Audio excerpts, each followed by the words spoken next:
दुख, जो दर्द आपने हमें दिए हैं, उसका हिसाब तो आपको पूरा चुकता करना ही पड़ेगा, करना पड़ेगा आपको उसका हिसाब चुकता पूरा।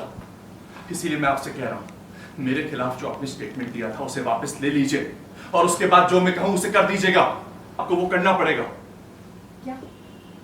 घर वापस चली जाओ शालिनी, देखो तुम्हें लेने कौन आया। अम्मी के साथ तमीज से बात करिए आप मुझसे। आप कौन होते हैं इस बारे में मुझसे बोलने वाले?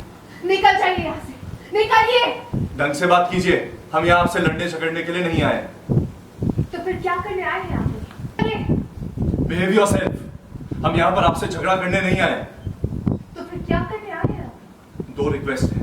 पहला कि आप घर वापस चले जाइए, दूसरा चिंटू और पीकू को ले जाकर स्टेटमेंट वापस ले लीजिए। उस केस के चक्कर में मानो मुझे ऐसा लगता है कोई कांटा मेरे गले में अटक गया हो, उस कांटे को निकालिए।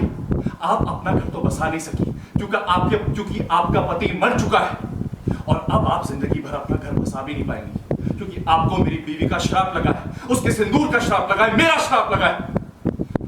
जो दर्द, जो दुख आपने हमें दिए हैं, जो दर्द आपने मुझे और मेरी बीवी को दिए हैं, उस सब का हिसाब आपको हमें देना पड़ेगा। इसीलिए मैं आपसे कह रहा हूं, मेरे खिलाफ दिया हुआ स्टेटमेंट वापस ले लीजिए, और जो मैं बोल रहा हूं वो कर लीजिए।